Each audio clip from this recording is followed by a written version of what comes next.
یا رسول اللہ، یا حبیب اللہ۔ الحمد للہ رب العالمین والصلاة والسلام علی اشرف الانبیاء والمرسلین،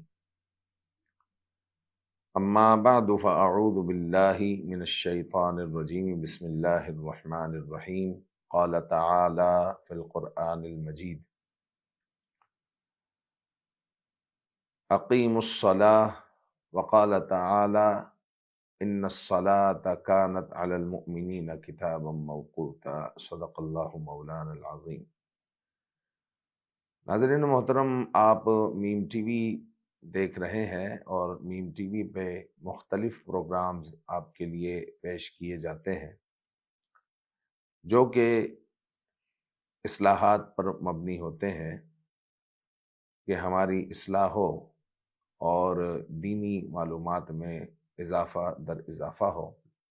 انہی میں سے ایک پروگرام ہے آپ کے مسائل کا حل، اور اس وقت نماز سے متعلق ہماری گفتگو جاری ہے۔ آپ کے سوالات ہوتے ہیں، اس کے جوابات ہوتے ہیں۔ تو نماز سے متعلق سوالات تھے تو پورا ہی نماز کے ٹاپک پر گفتگو جاری ہے، نماز کو ذکر کیا جا رہا ہے۔ تو آج کا جو سوال ہے، سوال کے جواب میں ایک ٹاپک ترتیب دیا گیا ہے کہ عورتوں کی اور مردوں کی نماز میں فرق کیا ہے۔ فرضیت کے اعتبار سے تو ایک ہی ہے، بھئی مرد پر بھی نماز فرض ہے، عورت پر بھی فرض ہے۔ مرد پر بھی 5 نمازیں ہیں، عورت پر بھی 5 نمازیں ہیں۔ مرد کی نماز کی جتنی رکعتیں ہیں، عورت پر بھی اتنی ہی رکعتیں ہیں۔ تو کچھ جو ہے، جو فرق ہے اس کو بیان کیا جا رہا ہے کہ ان کے پڑھنے میں، انداز میں کیا فرق ہوگا۔ سب سے پہلے ہم آتے ہیں، نیت کر لی، نیت تک تو دونوں ایک جیسے ہی ہیں، یعنی سب سے پہلے جو ہے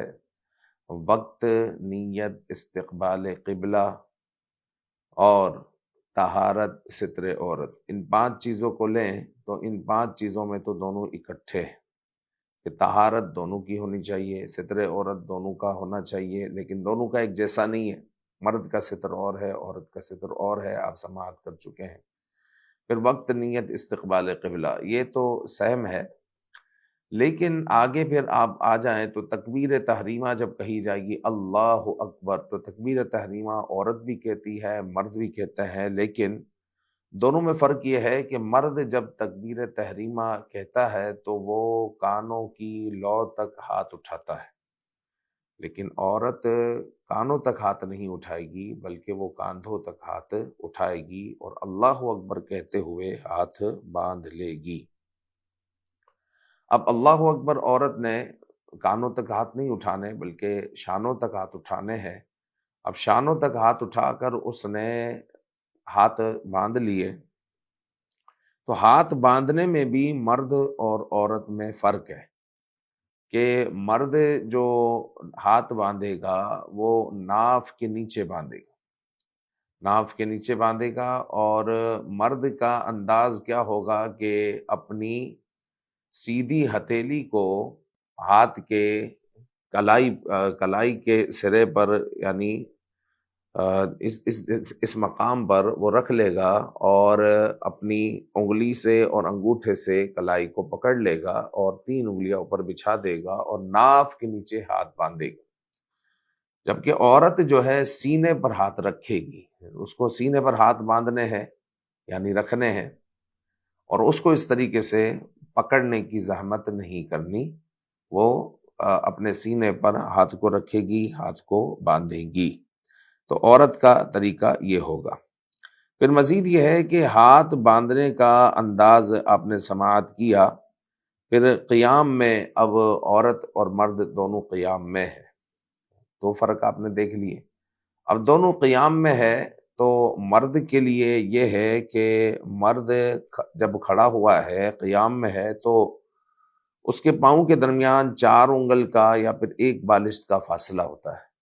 1 بالشت کا ہو زیادہ سے زیادہ، اور کم سے کم 4 انگل کا فاصلہ ہو، جبکہ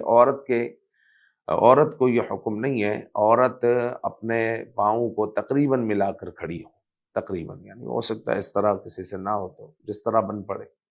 تو تقریباً وہ ملا کر کھڑی ہوتی ہے، اور مرد جو ہے کھڑے ہوتے ہوئے اپنے پاؤں کے درمیان 4 انگل کا زیادہ سے زیادہ 1 بالش تک کا فاصلہ رکھتا ہے۔ پھر اب جو ہے قیام بھی ہو گیا، اب رکوع میں جانا ہے۔ تو مرد کے رکوع کا انداز کیا ہے اور سنت طریقہ جو مرد کے لیے ہے وہ یہ ہے کہ رکوع اس طرح کرنا ہے کہ سر اور کمر برابر ہو جائے، یہاں تک کہ کوئی پانی کا پیالہ رکھنا بھی چاہے تو رکھ لے، یعنی اس قدر کمر سیدھی ہو جائے، یہ سنت مبارکہ ہے۔ لیکن عورت اس طرح رکوع نہیں کرے گی، مرد رکوع کرتے ہوئے گھٹنوں کو تھام لے گا،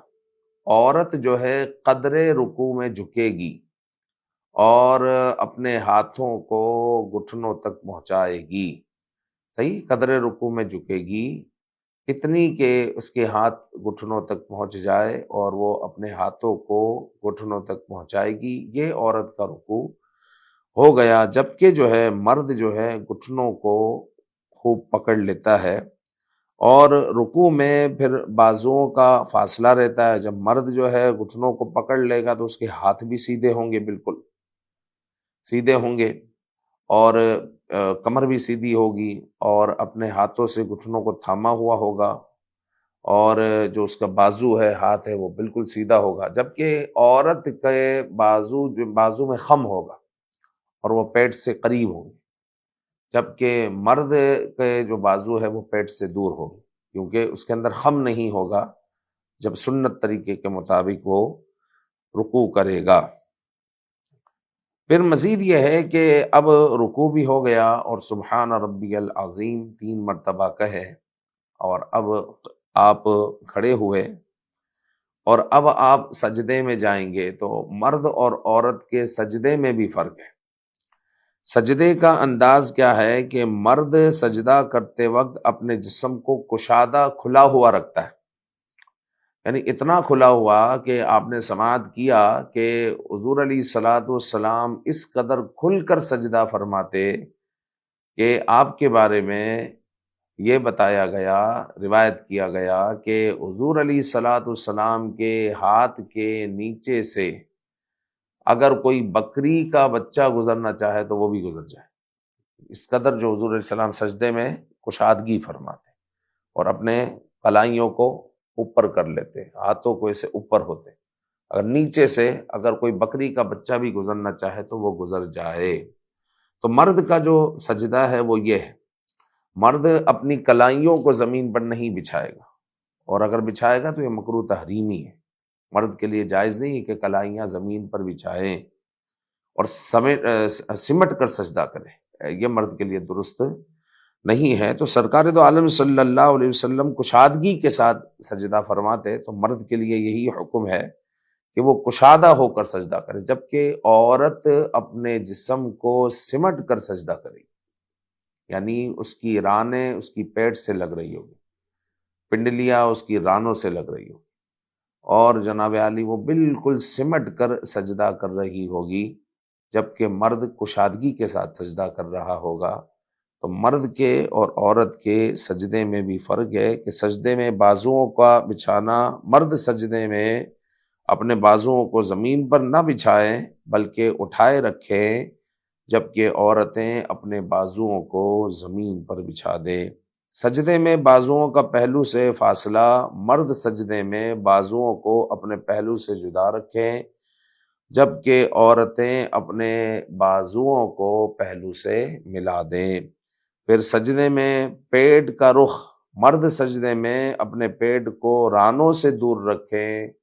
جبکہ عورتیں اپنے پیٹ کو رانوں سے ملا دیں۔ تو اس طرح جو ہے عورت سجدہ کرے گی۔ پھر سجدے میں کوہنیاں، مرد سجدے میں اپنی کوہنیوں کو زمین سے اٹھا کر رکھیں، جبکہ عورتیں اپنی کوہنیوں کو زمین پر بچھا دیں۔ تو اس طرح سجدہ کرنا ہے۔ اور سجدے میں پاؤں یعنی ایڑیاں، مرد سجدے میں اپنی ایڑیوں کو جدا جدا رکھیں، جدا جدا رکھنی ہے اور ایڑیوں کو، جبکہ عورتیں اپنی ایڑیوں کو آپس میں ملا کر رکھیں گی۔ تو اس طرح وہ سجدہ کرے گی۔ اب جب سجدہ ہو گیا، سمٹ کر عورت سجدہ کرے گی، اب سجدہ ہو گیا تو اب 2 رکعتیں یا 4 رکعتیں مکمل ہو چکی ہے، اب بیٹھنا ہے، قعدہ ہے۔ تو قعدے میں کس طرح بیٹھنا ہے تو یہ بھی سماعت کیجئے کہ آخری قعدے کا طریقہ مرد تشہد میں بائیں پاؤں کو بچھا کر، ہے نا، یعنی الٹا جو پاؤں ہے اس کو مرد بچھا دیتا ہے اور سیدھا پاؤں موڑ کر انگلیاں اس طرح کھڑا کر دیتا ہے اور اس پاؤں پر مرد بیٹھ جاتا ہے، جبکہ عورتوں کا یہ معاملہ نہیں ہے۔ عورتیں جو ہے دونوں پاؤں اپنی سیدھی طرف نکال لیتی ہیں، سیدھی طرف نکال لیتی ہے، اور عورتیں اپنی سرین پر جو ہے بیٹھتی ہے، اور یہی طریقہ ہے عورتوں کے قعدے کا کہ تشہد آخری قعدے کا طریقہ مرد تشہد میں بائیں پاؤں کو بچھا کر اس پر بیٹھیں گے، جبکہ عورتیں دونوں پاؤں دائیں طرف کو نکال کر اس پر جو ہے تورک کرے گی، مطلب یہ ہے کہ اپنی سرین پر بیٹھ جائے گی۔ جماعت میں امامت،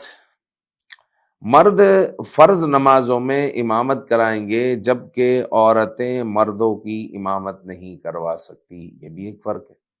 کہ عورتیں مردوں کی امامت نہیں کروا سکتی، عورت امام نہیں بن سکتی، مرد امام بنے گا۔ مرد کے پیچھے عورت پڑھ سکتی ہے، عورت کے پیچھے مرد نہیں پڑھ سکتا۔ پھر مرد جماعت میں پہلی صف میں کھڑا ہوگا، اگر عورتیں موجود ہیں تو عورتوں کی صف پیچھے بنے گی۔ ایسا نہیں ہو سکتا کہ کوئی عورت کہے کہ جناب پہلی صف میں نماز پڑھنا افضل و اعلیٰ ہے تو لہٰذا میں بھی فضیلت کو پالوں، تو مرد کے ساتھ وہ کھڑی ہو جائے اور وہ کہے بھائی آپ تھوڑا فاصلے سے کھڑے ہو جاؤ، ہم اس طرف کھڑے ہو جائے، تو چونکہ محاذ میں ہوں گے وہ اور امام کے پیچھے ہوں گے تو اس صورت میں تو جو ہے نماز فاسد ہو جائے گی اور مفسدات میں آپ سماعت کریں گے۔ تو عورت اس طرح مرد کے ساتھ کھڑی ہو ہی نہیں سکتی۔ تو عورت جب جماعت میں ہوگی تو عورت پیچھے صف میں نماز پڑھے گی، مردوں کا تعلق مردوں کی صف آگے ہے، عورتوں کی صف پیچھے، یہ بھی ایک فرق ہے۔ پھر مزید یہ ہے کہ مرد امام کو غلطی کی اطلاع دینے کے لیے سبحان اللہ کہے گا۔ اب کسی جگہ پر جماعت ہو رہی ہے، جماعت کے ساتھ عورتیں بھی نماز پڑھ رہی ہے، تو حضور علیہ الصلوۃ والسلام کے دور اقدس میں مسجد نبوی میں عورتیں بھی آتی ہیں، مرد بھی آتے، تو عورتیں بھی ہیں مرد بھی ہیں۔ اب امام سے سہو ہو گیا، غلطی ہو گئی، تو اس غلطی پر تنبیہ کے لیے مرد کہے گا سبحان اللہ، اللہ اکبر، تاکہ امام متنبہ ہو جائے۔ اور اگر اس نے غلطی پر متنبہ نہ کیا، مرد نے، عورت کو پتا ہے کہ امام غلطی کر رہا ہے، تو عورت کے لیے درست نہیں کہ وہ سبحان اللہ اور اللہ اکبر کی صدائیں لگائیں، بلکہ عورت کے لیے حکم یہ ہے کہ اپنا ہاتھ دوسرے ہاتھ کی پشت پر مارے اور اس طرح آواز پیدا کرے اور امام کو متنبہ کرے اس آواز سے کہ کچھ آپ سے غلطی ہو رہی ہے، تو عورت کے لیے حکم ہے۔ پھر مزید یہ ہے کہ مردوں پر جمعہ فرض ہے اور عورتوں پر جمعہ فرض نہیں ہے، یہ بھی ایک فرق ہے۔ عورت پر بھی نماز 5 فرض ہے، مرد پر بھی فرض ہے، لیکن مرد پر اضافی جمعہ فرض ہے اور عورت پر یہ ہے کہ وہ نماز ظہر اپنے گھر پر ادا کرے، عورت پر جمعہ فرض نہیں ہے۔ پھر عیدین کی طرف آ جائیں تو عیدین کی نماز مردوں پر تو واجب ہے لیکن عورتوں پر واجب نہیں ہے، عورتیں عیدین کی نماز عورتوں پر نہیں ہے۔ مرد جس طرح جنازے میں شامل ہوتے ہیں عورتیں نہیں ہو سکتی، مرد جس طرح قبرستان جاتے ہیں جنازے کو لے کر تو عورتیں نہیں جا سکتی، عورت کا قبرستان جانا مکروہ ہے، یہ بھی ایک فرق ہے۔ تو اس طرح جو ہے مردوں کی طرح عورتیں بھی نماز جنازہ میں شامل نہیں ہو سکتی۔ پھر مزید یہ ہے کہ عورت کی یوں تو جماعت ممنوع ہے، عورت کی جماعت مکروہ ہے کہ عورتیں اپنی جماعت نہ کریں، اپنی اپنی نماز پڑھیں، اور کسی مسجد میں عورتوں کی پردے کے ساتھ جماعت کا اہتمام ہے تو وہ الگ بات ہے، ہو سکتا ہے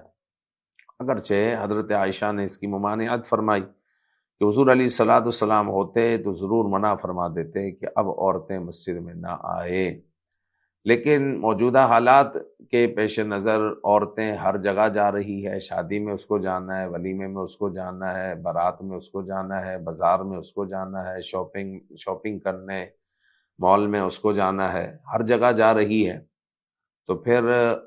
علماء نے بعض مساجد میں باقاعدہ عورتوں کے لیے اہتمام کیے ہوئے ہیں پردے کے ساتھ کہ بھائی عورتیں آئیں، نماز پڑھیں، بیانات سنیں، درس قرآن سنیں، درس حدیث سنیں۔ تو اس طریقے کے اہتمام اگر ہوتے ہیں تو یہ خوش آئین ہے، بہت زبردست چیز ہے کہ عورتیں جو ہے اب مسجد میں آنا چاہتی ہے تو ان کو آنے دیا جائے، لیکن اہتمام اچھا ہو، پردے کے ساتھ اہتمام ہو، اور عورتیں سیکھنے کے لیے مسجد کی طرف آتی ہے تو ان کی حوصلہ افزائی ہونی چاہیے، لیکن اس کے اندر اختلاط نہ ہو کہ مرد و عورت کا اختلاط ہو گیا، یہ چیز نہ ہو، یعنی سب پراپر ہو کہ آنے جانے کا راستہ بالکل جدا ہو، عورت کب کہاں سے داخل ہو گئی مسجد میں اور نکل گئی یہ عام نمازیوں کو تو پتہ ہی نہ چلے۔ کوشش یہ ہو کہ اس کا بالکل گیٹ الگ ہو، اس کا دخول الگ ہو، اس کا خروج الگ ہو۔ تو یہ جب معاملات ہوں اور عورتیں مسجد میں آئے سیکھنے سکھانے کے لیے، نمازوں کے لیے، نماز تراویح کے لیے اور دروس قرآن کے لیے، درس تراویح کے لیے، جمعے کے خطابات کو سننے کے لیے، پھر مسجدوں میں مختلف کورسز کا اہتمام ہو، اس کے لیے اگر عورتیں مسجد میں آنا چاہیں تو بالکل اس کا اہتمام ہونا چاہیے۔ ہمارے یہاں پر یہ ہے کہ مسجدیں بڑی عالیشان بنا لیتے ہیں اور ہم سمجھتے ہیں جناب عالم نے 5 وقت کی یہاں پر جماعت قائم کروا دی، امام کو ہائر کر لیا، مؤذن کو ہائر کر لیا اور جناب خادم کو ہائر کر لیا، مسجد کو صاف کر لیا، مسجد کو عالیشان بنا لیا، تو ہم نے دین کا حق ادا کر دیا۔ تو یاد رکھیں کہ اللہ رب العزت نے جس کو منصب عطا کیا ہے اس کو چاہیے کہ وہ اپنے منصب کے بارے میں سوچے کہ میں اپنے منصب سے دین کو کیا فائدہ پہنچا سکتا ہوں۔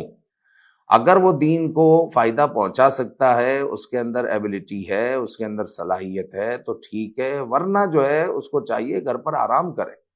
ہمارے یہاں پر ہوتا یہ ہے کہ عہدے مل جاتے ہیں اور انتظامیہ میں آ جاتے ہیں، لیکن ان کو پتہ کچھ نہیں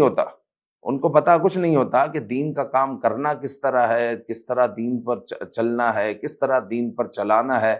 میں کس طرح دین کو تقویت دے سکتا ہوں، کس طرح میں دین کے لیے خدمت کر سکتا ہوں، اس کے بارے میں جو ہے وہ بالکل زیرو پر کھڑا ہوا ہوتا ہے،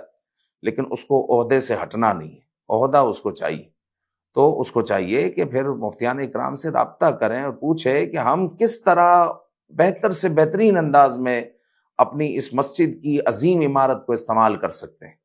تو مسجد کی جو عظیم عمارتیں بنا لی گئی ہے تو اس کو اچھی طریقے سے استعمال کریں، اچھی طریقے سے استعمال کریں کہ یہاں پر 24 گھنٹے نہیں تو کم از کم دن کی روشنی میں تو ایک اچھا اہتمام ہو نمازوں کے علاوہ، کہ کوئی یہاں پر آئے تو درس قرآن، کوئی قرآن سیکھ رہا ہے، کوئی حدیث سیکھ رہا ہے، کوئی جو ہے ناظرہ پڑھ رہا ہے، کوئی حفظ کر رہا ہے، کوئی مسائل سیکھ رہا ہے، تو اس طرح جو ہے ایک اچھی جو ہے کارکردگی لائے اور انتظامیہ اس بارے میں سوچ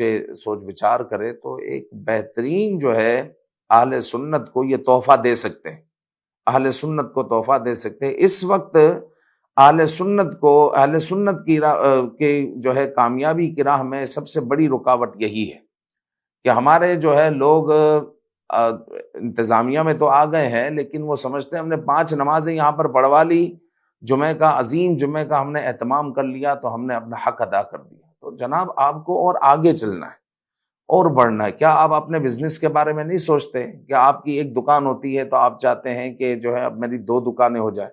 اور پھر آپ کی جب 2 دکانیں ہو جاتی تو آپ چاہتے ہیں یار میں جب مارکیٹ سے یہ مال خرید رہا ہوں تو آج کل تو جو ہے آن لائن سسٹم ہے، تو کیوں نہ میں ڈائریکٹ چائنا سے یا فلاں جگہ سے جو ہے اپنا مال منگواؤں تو مجھے اتنی بچت ہو سکتی ہے۔ تو ہم مال کے بارے میں، دنیا کے بارے میں کس قدر سوچتے ہیں، تو کیا اللہ تعالیٰ کے دین کے بارے میں بھی ہم سوچتے ہیں کہ میں اللہ تعالیٰ کے دین کی تقویت کے لیے کیا کر سکتا ہوں؟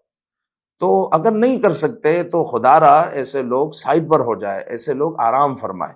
اور ایسے لوگوں کو آنے دیں جو کام کر سکتے ہیں، جو کام کرنا چاہتے ہیں، ایسے لوگوں کی حوصلہ افزائی کرے۔ ایک دوسرے کی ٹانگ کھینچنے میں لگے ہوئے ہیں کہ جناب علی وہ آگے نہ بڑھ جائے، یہ کام کرے گا تو اس کے نمبر بڑھ جائیں گے، تو لہٰذا آپ کو یہ اجازت نہیں دی جا سکتی، ہماری پالیسی نہیں ہے تو یہ ہے تو وہ ہے۔ تو جناب علی آپ کی پالیسیاں آپ اپنے پاس رکھیں، سب سے بڑھ کر یہ چیز رکھیں کہ مسلک کو اور دین کو آپ کیا فائدہ پہنچا سکتے ہیں۔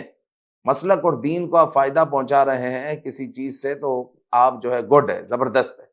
لیکن آپ اس راہ میں اگر رکاوٹ ہے تو یہ اچھی چیز نہیں ہے۔ تو بہرحال جو ہے ہماری بات یہاں سے شروع ہوئی کہ عورتیں مسجد میں اگر آتی ہے اور امام کے پیچھے نماز پڑھتی ہے، درس قرآن سنتی ہے، حدیث سنتی ہے، جمعے کے خطابات سنتی ہے، دخول اور خروج کے اس کے معاملات بالکل الگ ہے۔ پھر اب رمضان آ رہا ہے تو رمضان میں ہر مسجد میں درس تراویح کا اہتمام ہو، عورتوں کو آنے دیا جائے۔ عورتیں گھر میں 20 رکعت تراویح ان کے لیے پڑھنا مشکل ہوتا ہے، پڑھتی بھی ہے بہنیں، بہت ساری بڑے شوق سے پڑھتی ہے، اور بعض اوقات جو ہے بچوں والی جو مائیں ہوتی ہے وہ رات کے 3 4 بجے تک تراویح پڑھ رہی ہوتی۔ مطلب یہ ہے کہ عشاء ان کی شروع ہوتی ہے تقریباً 10 بجے، 4 رکعت پڑھی، پھر گھر کا کوئی فرد آیا اور انہوں نے ان کو کھانا دیا، اور پھر جو ہے وہ پھر نماز پڑھنا شروع کر دی، پھر 4 6 رکعتیں پڑھی، پھر کوئی اور کام کر لیا، پھر بچے کی صفائی وغیرہ کرنی ہے وہ کر لی، پھر اس طرح جو ہے ٹکڑوں ٹکڑوں میں وہ نماز پڑھ رہی ہوتی ہے، رات بعض اوقات 3 4 بجے تک ان کے معاملات چل رہے ہوتے ہیں۔ تو جو ہے یہ ان کے لیے ایک بالکل جو ہے زبردست راہ ہوگی کہ ان کے لیے مسجد میں ایسا اہتمام کیا جائے اور وہ آئے اور امام کے پیچھے پورا قرآن سنیں، لیکن پردے کے ساتھ ہو سب معاملہ، پورا قرآن سنیں، پھر درس قرآن میں شریک ہوں۔ تو اہتمام جو ہے اس بارے میں سوچنا ہوگا، اس بارے میں سوچنا ہوگا، رب تعالی عمل کی توفیق عطا فرمائے۔ ہو سکتا ہے بعضوں کو اس سے اختلاف ہو، کیونکہ حضرت عائشہ رضی اللہ تعالی عنہا نے اس سے منع کیا تھا کہ حضور علیہ السلام ہوتے تو منع فرما دیتے، لیکن اس بارے میں بھی میں عرض کچھ کر چکا ہوں کہ منع کر دیتے تو ہر چیز سے منع فرما دیتے، کہ اب جو ہے فتنوں کا دور ہے تو عورتوں کو چاہیے کہ گھروں میں رہیں، نہ بازار جائیں، نہ شادیوں میں، نہ کہیں اور بہت ضرورت ہو تو گھروں سے نکلیں، فتنوں کا دور ہے۔ لیکن اب تو عورت ہر جگہ جا رہی ہے، کوئی ایسی جگہ ہو جہاں پر عورت نہ جا رہی ہو، تو جب عورت ہر جگہ جا رہی ہے، عورت کسی طرح جو ہے آپ کے قابو میں نہیں آ رہی، تو کم از کم اس کو جو ہے اس دین کی راہ پر تو ہم لگا سکتے ہیں نا، کہ جب ہر جگہ جا رہی ہے تو کچھ گھنٹے یہاں پر بھی صرف کر لے، کچھ سیکھ لے گی، کچھ اپنی اصلاح کر لے گی۔ تو بہرحال جو ہے عورتوں اور مرد کی آپ جو نماز ہے اس بارے میں آپ فرق سماعت کر رہے ہیں۔ تو عورت جو ہے امام نہیں بن سکتی، مرد امام ہوگا، اور مرد کے پیچھے عورت نماز پڑھے گی، عورت کے پیچھے مرد نماز نہیں پڑھ سکتا۔ پھر مزید یہ ہے کہ نماز میں جو ستر عورت ہے وہ مرد کا الگ ہے، عورت کا الگ ہے۔ اگر تو مرد کے ہاتھ کھلے ہوئے ہیں، یعنی اس نے ٹی شرٹ پہنی ہوئی ہے جس سے اس کے جو ہاتھ ہے وہ بالکل کھلے ہوئے ہیں، تو اس کی تو نماز ہو جائے گی، اس کی نماز ہو جائے گی۔ لیکن اگر عورت اس طرح نماز پڑھے تو اس کی ہرگز نماز نہیں ہوگی، اس لیے کہ اس کا ہاتھ چھپانا، بازو چھپانا، کلائیاں چھپانا یہ اس کے ستر میں شامل ہے، یہ اس کے ستر میں شامل ہے۔ تو اس طرح بھی فرق ہے۔ پھر مزید یہ ہے کہ ریشم پہن کر اگر مرد نماز پڑھے تو اس کی نماز مکروہ ہوگی، جبکہ عورت ریشم پہن کر نماز پڑھ سکتی ہے۔ اچھا، بالوں کا جوڑا بنانا، بعض مرد حضرات آج کل بڑے بڑے بال رکھتے ہیں اور پھر اس کا جوڑا بناتے ہیں، پونی بنائیں گے، جوڑا بنائیں گے۔ تو مرد نے اگر جوڑا بنایا تو یہ مکروہ تحریمی ہے، اور اگر اسی میں وہ نماز پڑھتا ہے تو اس کی نماز بھی مکروہ تحریمی ہوگی، اور نماز کو دوبارہ لوٹانا واجب ہوگا، دوبارہ لوٹانا، دوبارہ پڑھنا یہ ضروری ہوگا۔ جبکہ جو ہے عورت اگر جوڑا بنائے اپنے بالوں کا تو اس میں حرج نہیں ہے، عورت کو اجازت ہے۔ عورت نے بڑے بال رکھے ہوئے تو جوڑا بنانا جو ہے اس کی سہولت میں شامل ہے، تو وہ جو ہے بالکل جوڑا بنا سکتی ہے۔ لیکن مرد اپنے بالوں کا جوڑا بنائے اور پھر نماز پڑھے، اول تو اتنے بال رکھنا کہ کاندھوں سے نیچے ہو، تو یہی مکروہ تحریمی ہے، یہی گناہ ہے کہ کاندھوں سے اوپر تک بال رکھنا ہے، نیچے اگر بال رکھا تو پھر یہ عورت کے مشابہت ہے، اور تشابہ کرنا، عورت سے مشابہت اختیار کرنا یہ جائز نہیں ہے۔ لیکن اگر کسی کے بال اگر کاندھوں تک ہی ہے اور اس نے اس کا جوڑا بنایا ہوا ہے تو بھی مکروہ تحریمی، تو زلفے رکھ سکتا ہے، وہ اتنے بال رکھ سکتا ہے، لیکن جوڑا بنانا اس کے لیے جائز نہیں ہے۔ پھر مزید یہ ہے کہ یہ بھی فرق ہے کہ جمعے کا خطبہ مردوں کے لیے سننا فرض ہے، اور جمعہ قائم کرنے کے لیے خطبہ شرط ہے، لیکن عورتیں جو ہے گھروں میں اپنے ظہر ادا کرے گی، چونکہ نہ ان پر جمعہ فرض ہے، نہ جو ہے خطبہ جو ہے اس پر فرض ہے، نہ شرط ہے۔ اور اعتکاف مرد جو ہے مسجد میں کریں گے، وہ گھر میں نہیں کر سکتے، عورت اپنے گھر میں کرے گی، وہ مسجد میں نہیں کر سکتی، کہ گھر میں جو مسجد بیت ہے عورت کے لیے، مسجد بیت مطلب جہاں پر عورت اپنی نماز پڑھتی ہے، تو وہ اس کے لیے مسجد بیت ہے۔ اگر مختلف جگہوں پر پڑھتی ہے تو وہ اپنی ایک جگہ کو مخصوص کر لے، تو پہلے مسجد بیت نہیں تھی تو اب ہو گئی، اب اس مقام پر وہ اپنا اعتکاف کر سکتی ہے گھر میں ہی۔ تو اعتکاف میں بھی فرق ہے کہ مرد مسجد میں اعتکاف کرے گا اور عورت اپنے گھر میں اعتکاف کرے گی۔ پھر مزید یہ ہے کہ نماز میں کچھ غلطیاں ہیں جو بہنوں سے ہوتی ہے، وہ بھی آپ سماعت کر لیجئے، کہ سر کے بالوں کا کھلا رہنا، یا اتنا پتلا دوپٹہ پہننا کہ سر کے بال چمک رہے ہیں، تو اس سے اجتناب کرنا ہوگا۔ آستینیں کھلی ہوئی ہے، آستینیں چھوٹی ہے اور کلائیاں کھلی ہوئی ہے، یہ بھی بڑی غلطی ہے، اس سے بھی چونکہ آپ کا صدر کھلا ہوا ہے تو نماز نہیں ہوگی۔ پتلے کپڑے پہن کر نماز پڑھ لیتے ہیں کہ جسم کی چمڑی چمک رہی ہے، تو اس سے بھی نماز نہیں ہوگی۔ تو کپڑے ہمارے درست ہونے چاہیے، تنگ اور چست کپڑے پہن کر بھی نماز نہیں پڑھنی چاہیے۔ تو عام حالات میں بھی ایسے کپڑے نہیں پہننے چاہیے کہ کسی غیر مرد کی نظر عورت پر اٹھے۔ عورت کو چاہیے کہ وہ ڈھیلا ڈھالا لباس پہنے تاکہ جسم کا کوئی عضو کسی بھی عضو کی ساخت نظر نہ آئے، ہے نا، اس کی حیت نظر نہ آئے۔ یہ جو ہے کوشش ہونی چاہیے، ڈھیلا ڈھالا لباس عورت کو پہننا چاہیے۔ پھر ارکان نماز میں بھی جو ہے عورت کی غلطیاں ہوتی ہے کہ وہ مردوں کی طرح ہاتھ اٹھا لیتے ہیں، مردوں کی طرح سجدہ کر رہی ہے، تو یہ نہیں ہونا چاہیے۔ بعض عورتیں جو ہے یہ بھی دیکھا گیا کہ ان کا جب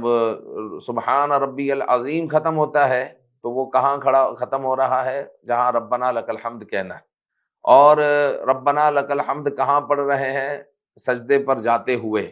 سجدے کا سبحان ربی الاعلیٰ کہاں ختم ہو رہا ہے؟ اٹھ کر جلسے میں ختم ہو رہا ہے۔ پھر جو ہے یہ بھی دیکھا گیا کہ بعض عورتیں جو ہے 1 رکعت 2 رکعت فرض کی وتر کی 1 رکعت 2 رکعت کھڑے ہو کر پڑھیں گے، باقی بیٹھ کر پڑھیں گے۔ تو کوئی عذر ہے، واقعی عذر ہے کہ اب کھڑا رہنا ممکن نہیں ہے، تو یہ صحیح ہے، لیکن اس کی عادت بنانا اور یہ سمجھنا کہ یہ درست ہے، بس کھڑے ہو کر ہم نے قیام کر لیا ہے کافی ہے، تو ایسا نہیں ہے۔ تو یہ بھی کچھ غلطیاں ہیں۔ ہمیں نماز سیکھنی چاہیے، علم دین سیکھنا چاہیے، اپنی غلطیوں پر باخبر ہونا چاہیے۔ رب تعالی ہم سب کے اعمال کو اپنی بارگاہ میں قبول فرمائے، آمین بجاہ النبی الامین صلی اللہ علیہ وآلہ وسلم۔